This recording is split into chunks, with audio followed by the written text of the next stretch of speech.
I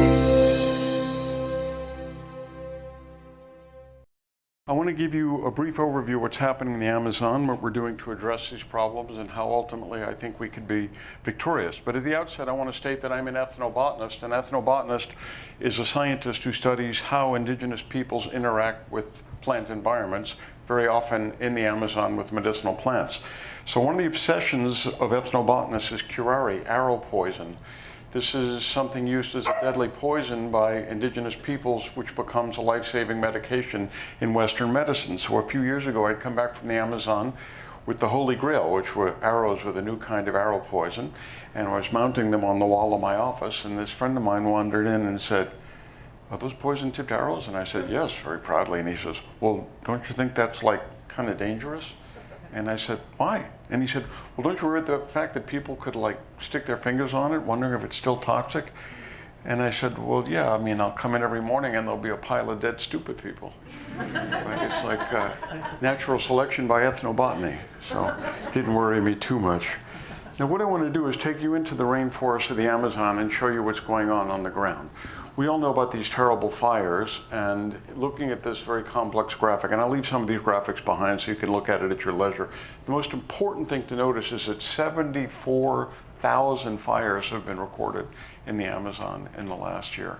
This is a terrible situation, and it's getting worse. What's important to note about this incredibly indecipherable graphic is that most of the fires are happening in the south. And they're not only in the rainforests of the Amazon, but southwest into some of the drier rainforest regions like the Chaco in Paraguay and Bolivia, and some of these countries that are on the border with Brazil. So terrible scenes like these are becoming increasingly common, and left behind is a wasteland with nothing remaining. Now, to some of the cattle ranchers, this is what they're looking for, because the nutrients have been released into the soil and you can start producing cattle. But to those of us who love and cherish nature and the indigenous peoples that are allied to her, this is quite the catastrophe. And one of the undertold stories of this terrible situation is the impact on indigenous peoples. This is actually an indigenous roundhouse, a maloca in the lower right-hand corner, which is burning. And so these indigenous peoples who are paying the price are actually left with nothing. And one of our priorities at the Amazon Conservation Team, and Brian is really the point person for that, is that of protecting isolated, so-called uncontacted peoples and their rainforests. In the course of our work, we've identified what we think is about 70 tribes of isolated or uncontacted peoples in the Amazon, most of which are clumped in the northwest Amazon, where Peru, Colombia, and Brazil come together. So if you're interested in more information on this particular topic, I encourage you to look at my TED Talk on how to protect the uncontacted tribes of the Amazon. The untold story again about these isolated peoples in these fires, as many as 33 of these 70 groups may be menaced by fires encroaching on their lands, most of which are in reserves at this point in time. But I want to talk about the medicinal plants and the shamans. The shamans are, of course, the medicine men and medicine women who know these plants the best. There has been the argument, well, why do we need indigenous peoples? Because we have high throughput screening. We just go in the rainforest and test everything. But frankly, the shamans, the medicine women and medicine men, are the index of the book, the table of contents of the book, the card catalog of the library, because they're the ones who know how to use these plants. And increasingly we find out how to use these animals, particularly insects, not only which ones have bioactive principles, but the exact dose and how best to prepare them. In the course of a curare, for example, almost all curares are made from at least 2 plants. In the case of ayahuasca that I'll be talking about, I see some heads going like this. In the case of ayahuasca that I'll be talking about, it's almost always made from 2 plants. And what we find are these catalytic reactions. And if you're in a rainforest of 80,000 species of plants, how do you figure out which 2 ones to combine to get the maximum reaction? But time and time again, these indigenous peoples have done that. But just to take a step back, what's the most important medicinal plant in the world? Anybody? The most valuable medicinal plant in the world is the wine grape. $400 billion a year. one species of plant. And here's an interesting aside if you're interested in biological diversity. There are 1,368 varieties of wine known, made from this one species of grape. But today, 80% of our wine comes from 20 varieties. So if you think of 2,000 varieties of wine coming from one species, imagine the possibilities in terms of agricultural products, spices, renewable energy sources, medicines coming from rainforest plants, where, as I said, we're looking at between 40 and 80,000 species of flowering plants in the Amazon alone. But here's why we consider wine to be the ultimate medicine, because in addition to it tasting wonderful and making it more fun and enjoyable to eat a great meal, wine has been used and is still used as a calmative, a soporific, an anesthetic, and an antimicrobial. Now, if you're interested in plants, as all ethnobotanists are, you're also interested in the relationship between the human species and plants. And the best documented relationship is not in the Amazon, which is still full of pre-literate cultures, but in wine. And when I mentioned this to Jane Goodall, who's on the Amazon Conservation Team Board of Advisors, she said, well, you know, wine use did not begin with the human species. Wine use began with other animals. And she said, my chimps use plants for medicinal purposes, and they love to get snockered. In West Africa, there's excellent documentation of animals waiting for the marula fruit to ripen, and in fact, over-ripen and produce alcohol. And here is some of the proof.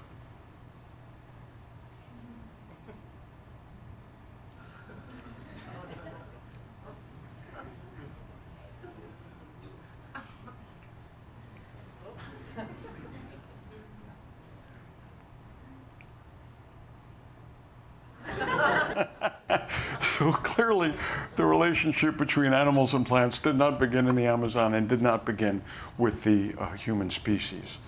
But it's the Amazon which is the greatest terrestrial expression of life on Earth. And there are many, many reasons why conservation is important, but none more so than the Amazon itself. As I said, it's the greatest expression of life on Earth. It's the greatest collection of terrestrial plants. It's the greatest source of promise of new medicines from nature. But in the age of climate change, here's the line I want you to remember from this talk. The battle against climate change cannot be won in the Amazon, but it most certainly can be lost. And let me show you how little we know about the Amazon rainforest. Just 3 years ago, we found a coral reef in the Amazon. It's at the mouth of the Amazon. 2 years ago, we found a cobalt blue tarantula in the northern Amazon. Cobalt blue tarantulas are hard to miss. These are big hongan spiders colored electric blue. Imagine what is still out there. The electric eel from the Amazon has been studied since 1766 when Linnaeus described it. That's 253 years ago. The electric eel is the first encounter with the human species with electricity. If you look at the historical record, it's about torpedo rays in the Nile and in the Mediterranean. The ancient Greeks, the Romans, the Egyptians discovered electricity, but the Amazon's been inhabited 11,000 years. So certainly our species was coming across electricity in the Amazon over 10,000 years ago. We tend to think that electricity was discovered by Benjamin Franklin with his kite experiment. But it's these electric creatures that introduced our species to electricity. So here's the news. Last week, we found 2 new species of electric eel in the Amazon. Now, if you look at the historical record, batteries were designed by Volta in part based on his work with the electric eel. Okay, this new species, one of these new species has 20% greater charge than the previously known species. So imagine this. You have an 8-foot torpedo-shaped tube of meat that's shooting out bolts of electricity, and it was just discovered last week. We're now hoping to design hydrogel batteries for medical implants based on the way the eel works. This is the kapok tree, previously considered the tallest tree in the Amazon. Last week, we found a new species, not a new species, but a well-known species that was 100 meters higher than the tallest known tree. Last week we found the biggest and most powerful species of electric eel. Last week we found the tallest tree in the Amazon. Imagine what's still out there. But the best way to find new and interesting and useful species, the best way to figure out how to protect these forests, the best people to protect these forests are people like these, the indigenous peoples living there, particularly the shamans, the medicine men. As I said at the outset, as Brian said in the introduction, I'm an ethnobotanist, and I've been doing this a long time. I've been working with the indigenous people since the early 80s. This is my friend Kamanya, 1982, and here we are, still working together over 30 years later. I showed this to a friend of mine, and she said, well, I noticed the notebook got bigger in the course of 30 years. And I said, yeah, well, you know, as the size of the brain shrinks, the size of the notebook has to get bigger. But ask any ethnobotanist, and they'll tell you that shamans can sometimes cure things that Western physicians cannot. This was a foot ailment that I had for years, and I walked into the village and the shaman saw me limping, and he said, what's the matter? I said, you got this problem in my foot. Doctor can't fix it. And I'll never forget, he looked me in the face and said, take off your shoe and give me your machete. And I did as I was told, and he went over to a palm tree, scraped off a fern, applied it to my foot, and 8 years later, I'm still fine. Who would you rather be treated by? And it ain't just plants. This is a great shaman, Natala, who I was out collecting with once, and we stopped to take a break. And he took my machete, chopped a piece of dead wood, and all these ants poured out, and he applied it to the inside of his elbow. And they were biting him. And I said, what are you doing? He says, well, it's for my arthritis. And I said, arthritis? I said, use insects for medicinal purposes? He said, yeah, sure. I said, but I asked you when I came here if you used anything besides plants. And he said, you're a plant guy. I don't mind teaching you a few things. You don't know anything about insects. I'm not going to waste my time trying to teach you about that. Here's another example of how they use compounds other than plants for medicinal purposes. This is the magic frog. When my late colleague Lauren McIntyre was lost on the Brazil-Peru border in 1969, he was rescued by a group of Indians who'd never had contact with whites before. They beckoned for him to follow them deeper in the rainforest, which he did. They took out these palm leaf baskets, took out these palm frogs, these giant green monkey frogs from the palm baskets, made cuts in their arm, applied the frog to the cuts, and it turned out to be highly hallucinogenic. Now, you need to know that hallucinogens, entheogens, mind-altering substances are revolutionizing Western medicine. Just last week, Johns Hopkins established a new center with the support of my colleague Tim Ferriss to look at treating incurable diseases like PTSD and depression and schizophrenia using mind-altering substances from the rainforest. Now, as an aside, we told the story of the great Harvard ethnobotanist Richard Schultes in this storybook map. This is put together by Brian. I certainly hope you're going to invite him back to go further into this incredible retelling of this man's great adventures in the Northwest Amazon. He was a mentor not only to me, but to Melissa's dad, Jock, here as well. And this is a way of using new technologies to tell ancient stories. It's an interactive map, which I encourage all of you to check out to see how we recounted his adventures. This is the man who discovered magic mushrooms. This is the man who discovered ayahuasca. But of course, as Schultes was always quick to point out, ethnobotanists don't really discover anything. They just document what the indigenous peoples tell them. Schultes always emphasized the importance of not just biological diversity, but biocultural diversity. When you walked in his office, over one shoulder was a picture of these Yukuna Indians doing snuff, and over the other was this picture of Chiribiquete, which I'll talk about in a minute. So it's protecting the biological and the cultural at the same time. This is Schultes in a picture from our storybook map, working in the Sibundoy Valley, which Brian has mapped, with the tribe that taught him the use of ayahuasca, which, as I said, is now causing a renaissance in the treatment of certain mental and emotional diseases. Schultes is widely regarded as the founding father of ethnobotany for his collection and writing up the first scientific description of ayahuasca, also known as Yahé.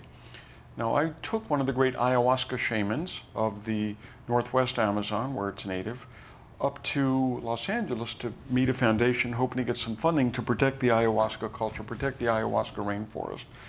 And the program officer, who's kind of a jerk, turned to the shaman and said, "I have a question for you. Did you go to medical school?" And the shaman said, "No, I'm a medicine man. I didn't go to medical school." And the guy said, "Well, what could you know about healing?" The shaman smiled, looked at him, and he said, he said, "If you have a cut, go to a doctor. But many human afflictions are diseases of the heart, the mind, and the soul." He said, "Western medicine can't touch those. With ayahuasca, I cure it." Who would you rather be treated by? So ayahuasca has become such a part of the public consciousness and the public culture that it's received the ultimate accolade of public culture in The Onion. Ayahuasca shaman dreading yet another week of guiding tech CEOs to spiritual oneness. So let's talk about how we at the Amazon Conservation Team are using all this information to try and partner with Indigenous peoples to protect both the biological and the cultural diversity. And this is the most important picture I'm going to show you this morning. In the top, you see the Xingu rainforest. It's an indigenous reserve in southeastern Brazil. And at the bottom, you see the area outside the Xingu Reserve. So at the top, you have 14 tribes of indigenous peoples. At the bottom, you have white guys. At the top, you have pristine rainforests. At the bottom, you have a bunch of skinny-ass cows. Not a single tree.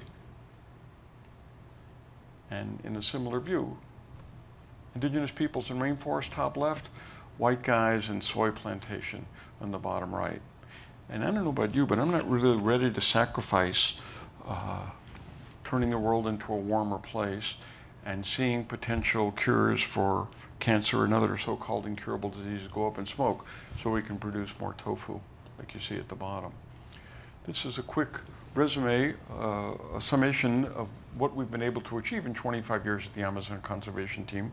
Because when we started up, the big organizations you all know, like World Wildlife Fund and Nature Conservancy, were focused on protecting biological diversity in rainforests.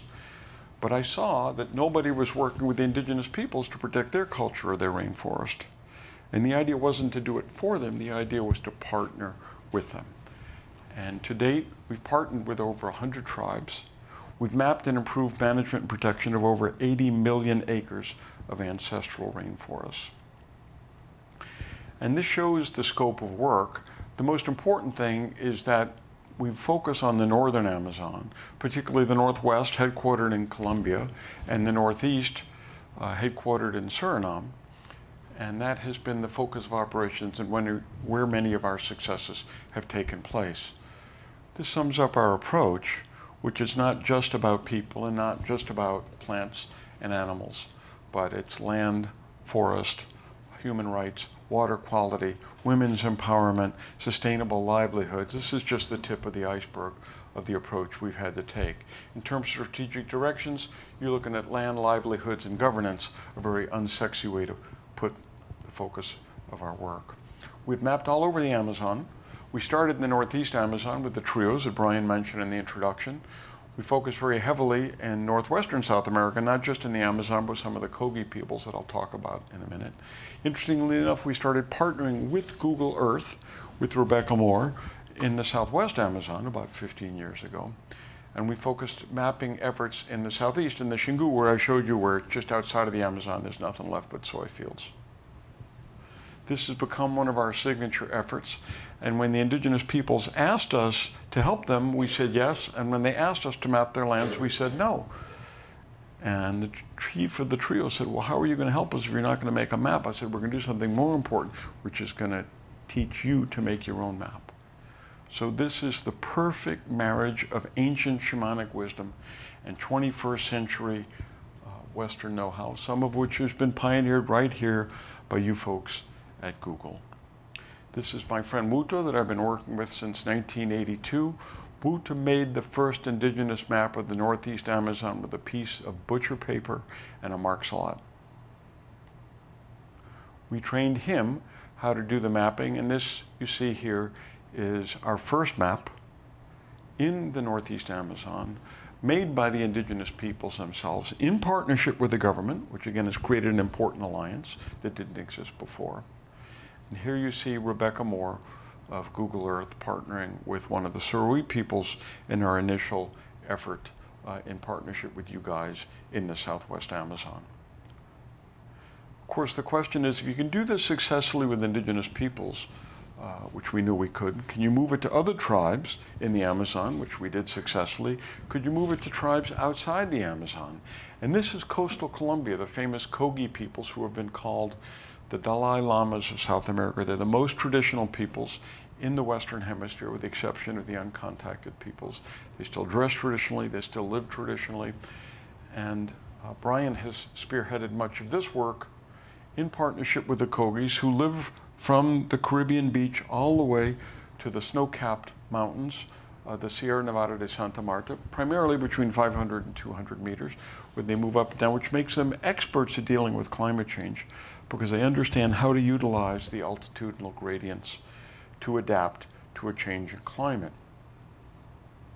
If you look carefully, I call this our ACT Where's Waldo photo. Actually, Brian is there in the midst of his Kogi mapping team. So one of the interesting we've been able to do is map sacred sites, because these people climb to the sacred lakes high in the Sierra Nevada and then bring offerings down to the seashore. And so it's not just a question of making a bow and arrow map where you put the name of the river and the name of the village, but mapping their shamanic landscapes, which are invisible to our Western eyes. And they decide what goes on the map, they decide what doesn't go on the map. For example, I was out hunting with one of my YY colleagues, and I looked down and the creek sparkled with gold. And I said, "Is that what I think it is?" He said, "Yep." I said, "We're not putting that on the map, are we?" He said, "Nope." Ultimately, the decision is theirs. And as I said, much of our work is about building unlikely alliances. How many people know what Maroons are in the Northeast Amazon? Maroons are the descendants of escaped slaves. These are people who were brought to the Amazon 300 years ago. They got off the slave ships and said, "Hey, equatorial rainforest, see you white boys later." And they ran off in the interior, where they maintain West African tribal lifestyles. Well, on the left, you see my buddy Ken of the YY tribe teaching the trios how to do this ethnographic mapping. And on the right, you see Ken with a Matawai Maroon woman teaching her to make her own map of her own tribal lands. And I dearly love this picture, because this is our Northeast Amazon director, Minu, teaching the Matawai women how to map. So here's Minu, the descendant of Hindustani refugees brought to the Northeast Amazon, teaching descendants of escaped slaves from Africa in the middle of the South American rainforest. And one of the things we found is that women map a different landscape, because in tribal cultures, women tend to focus on the agricultural plots, whereas the men tend to focus on the hunting. So by working with men and women, we're mapping different landscapes and putting them together in the map. And this is Rudo Kemper, another one of our cartographers, working with the elder of the Matawai tribe to document their knowledge of the landscape. And we were actually able to find the first campsite established by the first Maroon when he escaped from slavery. And we're incorporating this under the rubric of Terra Stories. Terra Stories is a storytelling app. It's built to enable these tribal communities to locate and map their own storytelling traditions about places of meaning or value to them. So sometimes it's an agricultural plot, sometimes it's a place of mythological origin or a sacred site. The interface consists of an interactive map and a sidebar, as you see on the left here, with media content. So users can explore the map and click on activated points on the map to see the stories or the video, the interviews associated with these points. The maps are already being used in village schools to teach history, ecology, and build pride in their culture. So in other words, not all the stuff they're looking at has to do with car races or stuff blowing up. They can see their own culture, which provides added value. And this is an open source software that's being developed by a group of volunteer coders, and we are looking for help to continue developing the app. So if you guys want to get involved, let us know when I finish this presentation. And finally, I want to focus on isolated and uncontacted tribes. Uncontacted tribes hold a mystical and iconic role in our imagination. These are the people that know nature best. These are the people that ultimately live off the grid as much as is possible. And these are the people that live in total harmony with nature. We estimate there are about 70 isolated tribes, most of which, as I said, are in the northwest Amazon. Now, why are they isolated? They know the outside world exists. I've interviewed some of the people who came out of isolation, and they said as soon as planes came over in the 40s and 50s, we knew that the outside world exists.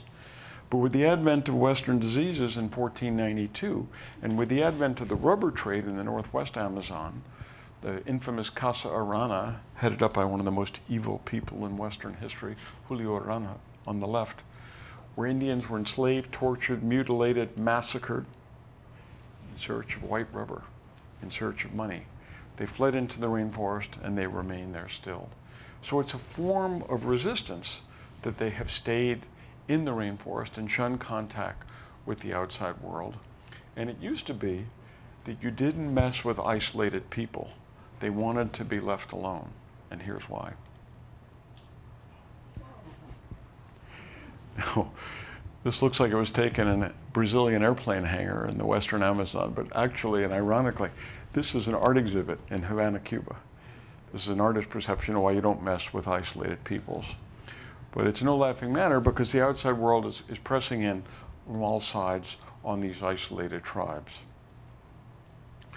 Now, we're able to use this remote mapping to find these people and to leave them alone, but to find them and enact protection. So through this detailed aerial mapping, with the help of Google, with the help of Digital Globe, we're able to map this in detail over time. We can look at their zones of use over time to know how much land they need and to see what incursions might be happening or threatening to happen. And then that allows us to better protect them. But how do you, this is like, you know, that Flannery O'Connor story about the Church of Jesus without Jesus. How do you protect uncontacted peoples when you don't want to contact them? So we've gone about this in several ways. One of these is historical records. Going all the way back to the conquest, we know who most of these people are. We know what language or what language family they speak. The secret sauce is we work with the contacted tribes because there's tribes around them that know about these people, that know who they are, why they want to be isolated, and figure out how best to protect them and enlist their aid in protecting their indigenous brothers and sisters. We have successfully helped build guard posts at point of entry, like the mouth of rivers, to keep the outside world at bay. We have created indigenous park rangers, Amazon conservation rangers. And I have a problem with people that fly into these areas, you know, hand the chief a drone, take a picture and put it on their website. This has been running for more than a decade. This is proof of concept. Because of our monitoring, we know about gold mining barges that have encroached into these areas, and we've worked successfully in the case of the Colombian military to chase them out. In some cases, they had to blow them up after a warning, just to get them away from these indigenous peoples. So I want to finish this morning with the tales of my mentor, Richard Schultes, that I mentioned earlier. This is Schultes in Chiribiquete National Park, which wasn't a national park when he first came in there in the 40s. This is Schultes seated near the Cerro de Campana, the Bell Mountain. Now look at the crack over his right shoulder. And this is a picture of the same area I took on a small single-engine plane a few years ago. You can see the same crack in the Big Bell Mountain there to the left. And Schultes worked for 40 years with his Colombian colleagues to have this established as a national park. It finally happened in the 80s. And it's the most spectacular landscape in the Amazon, filled with these lost world mountains. It's also home to 3 tribes of isolated peoples. It's also a treasure trove of biological diversity. It's also home to the biggest collection of pre-Columbian paintings ever documented, thousands and thousands and thousands of pre-Columbian paintings.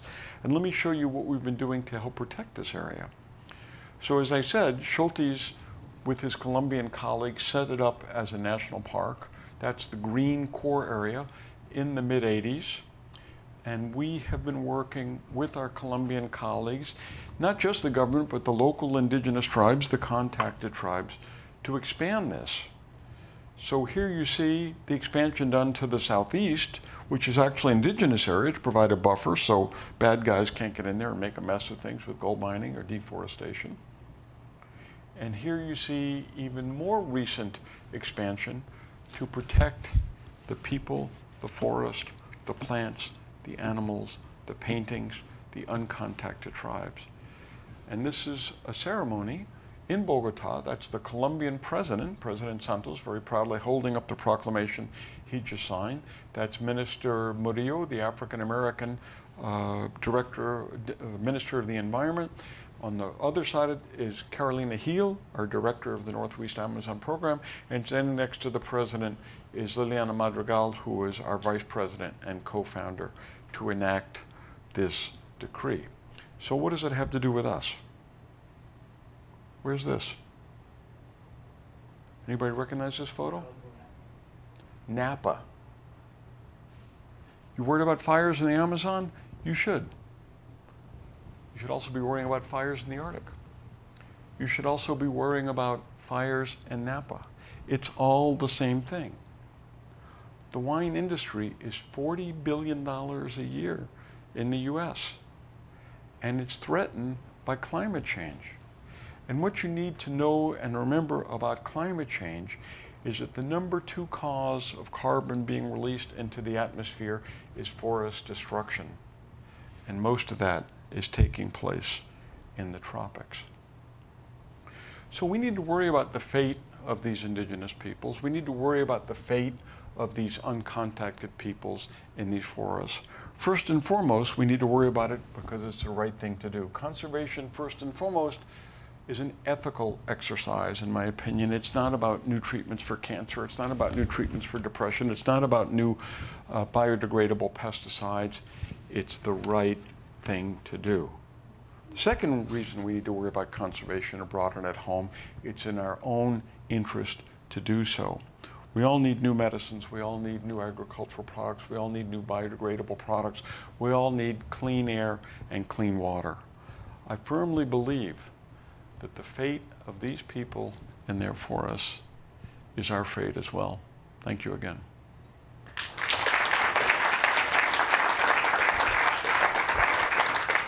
Again, I want to thank everybody for inviting us here, especially Melissa for midwifing this visit.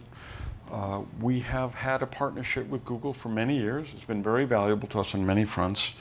And I'm here to say we want to continue that partnership, that we know that we can't do it ourselves. We know the indigenous peoples can't do it ourselves. And by building these types of unusual alliances, it makes all of us more powerful. We took one of the paramount shamans of the Kogis to Google HQ in California and said, you speak. We want them to hear from you. And when he gave this beautiful speech, which I think is on YouTube, at the end I said, now you can ask him anything you want. And I'll never forget the first question. Somebody raised their hand and said, what do you think of Google? And he looked at them and said, everything here is very square because the Kogis build round houses. So I don't think that was the answer they were expecting, but it's quite unforgettable in its own right. Now I'm going to ask Brian and Isadora to join me because we're here as a team, and we invite any questions you might have. And you know, sometimes a question occurs to you later. But I want to encourage this free flow of information. We have a very bright bunch of people here, I know by virtue of the fact, based on where we are, that you may have ideas or approaches that we don't have. And I said, we're looking for help with some of this coding, some of this program. You know, when you're in the not-for-profit world, it's the opposite of the for-profit world. For-profit world, you're trying to build a better mousetrap and put it in a black box. That's your competitive advantage. But for us, it's just the opposite. We want to build these tools and have them used far and wide, because the whole point of this is to protect this biocultural diversity. Does anybody have any questions? You're doing a lot for the Amazon, which is tremendous, and more people should join the initiative. I was wondering what you're doing for other untouched masses of land, like for instance, Mayana or some of the areas in Africa. Are we going there and trying to save them before governments and people start to butcher that land as well? Or is it just the Amazon? Why don't you speak to that first? Brian? Sure. So, yeah, you're absolutely right that the protection of some of these other intact ecosystems in other part of the world is vital. Our focus as an organization is on, it started in the Amazon. We've since expanded to other areas, mostly in Colombia. We're currently working in Antioquia and the Sierra Nevada de Santa Marta and the Caribbean coast, which are our two major work areas outside of the Amazon. So for us, we're focused on South America and always partnering with indigenous communities. I guess the number one criteria are the invitation of the local partners to come in and collaborate on conservation projects with them. Yeah, we all know the term mission creep, and we set up this organizations to avoid that because there's a lot of demand for our approach, which we're happy to teach people to use. But I don't want to start working in the Sahara or the Sahel or with the pygmies because we have a mission that we're trying to focus on. So we kind of fudge a little bit by working with other tribes, as Brian said, some of the work with the Kogis. But all primary forests everywhere need to be treated as our seed capital. If you guys haven't been to northern New York State and seen those forests protecting those reservoirs, you should, and it's obviously in everybody's interest to protect that. One thing to mention, we are designing the Terra Stories application to be usable by communities throughout the world. So it's being designed to be adaptable to any kind of languages or things like that. So we do see that platform as having potential uses with other tribal peoples across the world to help protect some of their traditional knowledge. So I think that's one way where some of the same methodology can be carried over to other parts of the world. So you talk a lot about your collaborations with the Colombian government, which is amazing. I wanted to know what, if anything, you've been doing with the Brazilian government as well. Okay. I'm going to turn the Colombian question over to Isidoro, who is Colombian. But we always try to build alliances and work with people where possible. Now, there's no hard and fast rule. For example, we're partnering with the church in Suriname to fight the jaguar trade, and we're fighting with a church in Colombia over some treatment of some indigenous peoples. So we look for alliances where we can, but you have to be nimble and flexible. And before I turn over to him on Colombia, I'm meeting... Sorry, my question was specifically about Brazilian government? Yes, I'm meeting with the Brazilian Minister of the Environment next week. This is not a natural ally, but I'm open to a free and fair exchange of views. So it remains to be seen what is possible in Brazil. I'm not overly optimistic, but I'm hopeful. Let me put it that way. But why don't you talk about Colombia? Thank you. Well, also with regards to Brazil, I think the issue is key. The issue that is key is allying oneself with subnational governments and technical agencies. So, for example, with regards to mapping or land rights, we've expanded a lot of our capacity and we've become leaders in the region. And therefore, for example, FUNAI and INPE in Brazil as well. So we're building a network there with technical agencies and supporting them. At the political side, with subnational governments, so for example, the state of Pará and Mato Grosso and Acre, Amazonas as well. So I think there's a key opening there with subnational governments rather than the national entity as a whole. And that's what ACT is doing as well, furthering that strategy there. And last but not least, civil servants and bureaucrats. The political leadership moves back and forth, but bureaucrats and civil servants stay there and they build know-how. So that's further an additional focus we're taking on in Brazil as well, supporting local bureaucrats and civil servants, which are also very much threatened by the violence against defenders and with what's happening against environmental defenders in South America and Central America. Colombia? Yeah, so in Colombia, well, same strategy there. And, we've advanced a lot with about half of the land rights of the lands titled to indigenous groups in Colombia in the last 10 years were thanks to the Amazon Conservation Team. Thank you guys for coming. Really appreciate it.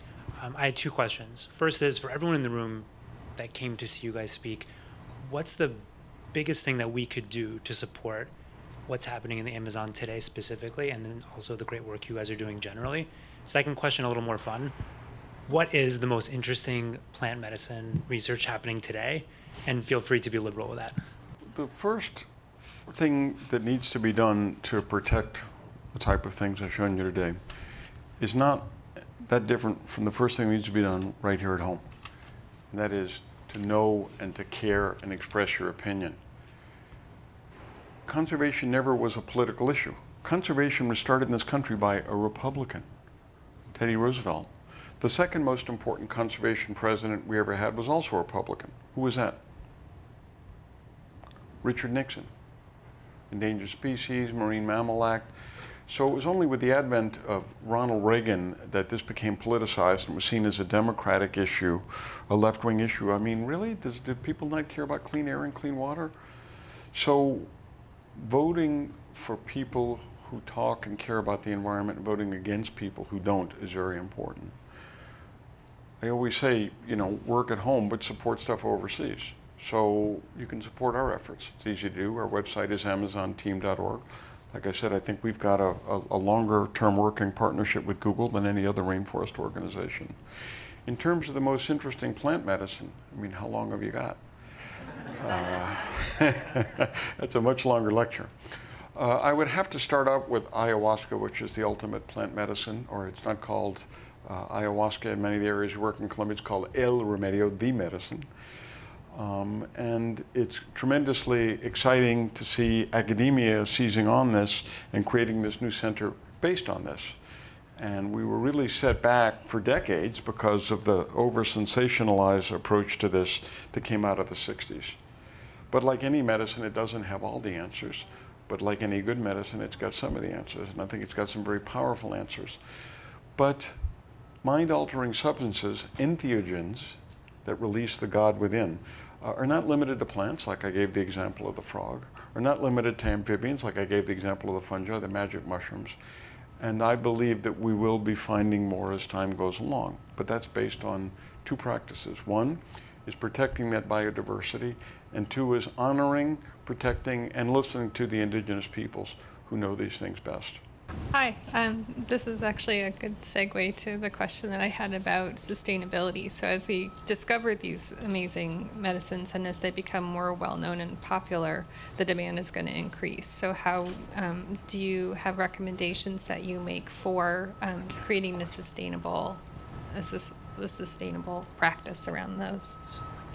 Well, first of all, I think it's fundamental to be responsible in consumption and responsible in travel. As you might have heard recently, there is flight shame, issues related to traveling as much and tourism. So I think it's fundamental that when you're looking at these plants and looking at these medicines as well and trying to go to the root place where they're produced, be really responsible, know where you're consuming them as well. There's issues related to erosion of cultural traditions due to this increasing demand for such types of products. So one of the things is,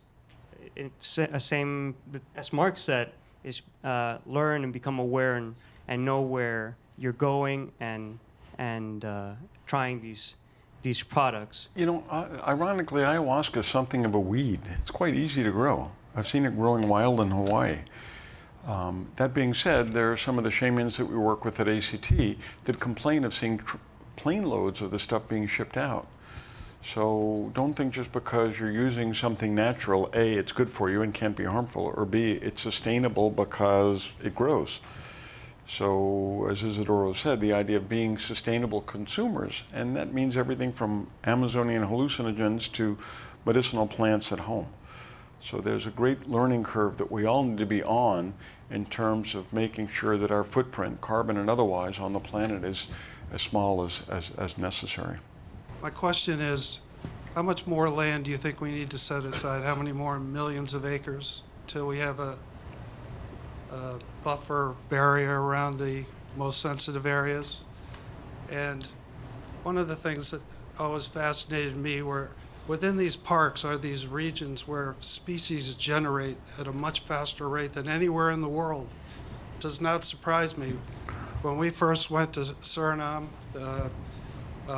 Bosco's father, the primatologist, had discovered 3 new primates, little pygmy monkeys, were they? Or, Yeah. so there's so much more out there, and I just wondered how much more do you think? How much more acreage would you like to see? Would you like to see all the parks connected? Well, E.O. Wilson at Harvard, who's really the preeminent biologist of our time, is calling for 50% of the planet to be left alone, or left in protected areas. Protected areas can be private woodlots, protected areas can be national parks, protected areas can be indigenous reserves. So we have a good working figure. And you know, one of the things I enjoy about New York is to see, in a sense, how many people can live well and comfortably together, which takes the pressure off a lot of ecosystems as long as it's managed well. It doesn't mean that everybody crammed into an urban environment lives healthy and well. I'm sure most of you have been to Mexico City or Rio and see the slums that are more characteristic of the third world than are here. So it's not that simplistic, like just let's get everybody out of the forest and put them in an urban environment. That has to be managed well as well. But there's enough degraded land, there's enough deforested land to produce all the food we need. We should be embarking on a tremendous and aggressive tree planting program around the world. The Ethiopians, I think, have the best record in launching 1 million tree planting in a short period of time. And so protecting a certain amount of areas is very important, but it has to be managed, it has to be protected, and we have to worry about what's going on outside. Tom Lovejoy, famous biologist who's on the board of the Amazon Conservation Team, said all wildlife management is essentially really just people management. So in terms of number of hectares, I think it's difficult to quantify just due to the scale of the Amazon. You know, this is a rainforest the size of the continental United States. Some of these national parks that exist are the size of states in the United States. So these are huge territories. I think something you mentioned with connectivity is one of the most crucial issues, and we need to be not only creating these protected areas, but also connecting them with protected areas and with indigenous reserves. So this is an initiative that we've really been focusing on, establishing corridors of conservation in the Andean Amazon area, and also extending that down into lowland Amazonia. So we need to start establishing these large-scale ecological connections so that as climate change starts impacting the ecosystem, that species are going to be able to move around and adapt to the conditions. And this idea of connectivity, it can't be done just by drawing it on the map, circling protected areas, but it needs to be done at a grassroots level of working with communities, working with them to help them manage their lands, plan their lands so that they're able to connect the forest patches on their lands and create these large-scale linkages, but building it from the ground level and rolling it up, not the other way of top-down corridors. So that's kind of how we see it as, creating some pristine protected areas, but then empowering all the communities around the outside so that these areas can be better protected. So thank you all once again. Thanks to Melissa. We look forward to continuing our collaboration with Google. Thanks again.